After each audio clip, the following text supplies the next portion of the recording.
Dok, ada isu baru nih RIRS. Nggak tahu baru atau nggak, saya baru dengar. Ya gitu ya. Nah, RIRS ini apa dok? Dan kapan si pasien ini membutuhkan tindakan RIRS? Ya, RIRS ini sebetulnya suatu singkatan ya, singkatan dari suatu nama yang kita sebut dengan retrograde intrarenal surgery. Oke. Nah, itu artinya tindakan-tindakan pembedahan atau semisalnya ya, yang di ginjal tapi dilakukan dengan minimal invasif dari saluran kencing bawah. Dan itu sangat minimal invasif, berarti opennya itu sedikit ya? Bahkan tidak dibuka. Tidak ada yang diinsisi, tidak ada yang dibuka, tidak ada yang disayat. Jadi ada alat. Alat itu lebih kecil dari ini ya. Lebih kecil dari kabel ini. Lebih kecil dari kabel ini. Rata-rata sekitar 6 fran, 7 fran, ada yang 8 ya. Itu semacam URS juga, semacam URS, namun dia bisa dibelok-belokkan itu. Fleksibel. Oh, gitu. Fleksibel. Di ujungnya ada kamera. Alat itu dimasukkan dari saluran kencing, dari uretra. Dari uretra masuk ke dalam kandung kemih, dari kandung kemih, terus masuk ke dari situ ke saluran ureter, ureter sampai ke ginjal. Nah, di ginjal nanti kita bisa melihat seluruh aspek ginjal itu di dalam kaliknya ada masalah apa. Terus bedanya apa tuh kalau SWL sama ini?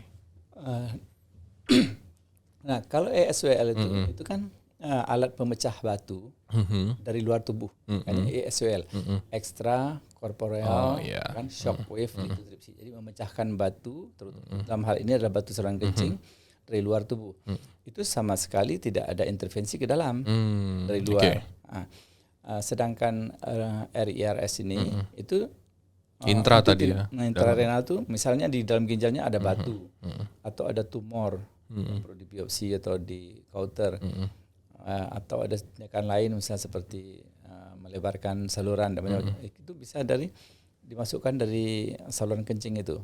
Nah, untuk batu sendiri juga kita bisa dengan RIRS ini dan itu yang paling umum dikerjakan adalah biasanya pengganti SWL. Yang membedakannya kalau SWL tentu tidak diindikasikan untuk batu-batu yang besar. Itu alat sebetulnya diindikasikan untuk menghancurkan batu-batu yang kecil, yang mudah hanya berapa kali tembak bisa hancur dan keluar. Sedangkan RIRS ini bisa untuk batu-batu yang lebih besar lagi, bahkan bisa sampai 2 cm atau 2 cm lebih batu. Masuk alat itu, kemudian dicari batunya. Ya, setelah ketemu batu itu dilaser.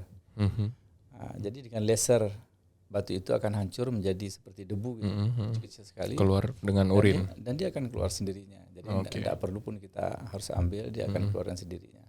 Nah, mungkin sahabat Premier juga bertanya ya dok ya, kayak apa nih efek samping dari sebuah alat yang masuk ke dalam ya kan, walaupun minimal invasif dan sebagainya. Lalu manfaat lebihnya itu buat si pasien menggunakan RIRS nih apa dok? Nah, walaupun ini minimal invasif, RIRS ini juga suatu prosedur operasi. Jadi prosedur operasi, cuma hanya saja operasinya itu tidak melalui suatu insisi, melalui saluran yang sudah ada, sudah ada. Nah, setiap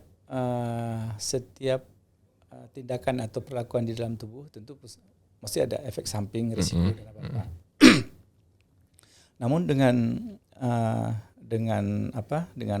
berkembangnya alat, ya, dengan berkembangnya kemampuan operator, maka efek-efek samping itu bisa dihindari. Nah, sebagaimana kita ketahui batu itu kan sarang kuman. Nah, jadi kuman itu bersarang di dalam saluran kemih yang ada batu itu, justru batu itu jadi sarang kuman. Nah, dengan menghancurkan batu itu juga kita sebetulnya menghancurkan sarang kuman, melepas. Kumannya bisa spread. Nah, salah satu efek sampingnya itu adalah bisa infeksi. Karena itu setiap tindakan seperti ini itu harus backup dengan antibiotik. Biasanya juga diperiksa kultur urinnya, dilihat ada Itu satu. Kemudian efek samping lain ya bisa saja kalau misalnya ureter yang sempit dengan manipulasi yang dipaksakan ya bisa false root ya. Tapi itu sangat. Apa itu dok? False root itu mencederai saluran kemih itu. Saluran kemih itu. Makanya biasanya kalau memang itu sempit, itu sering dikerjakan dalam 2 tahap.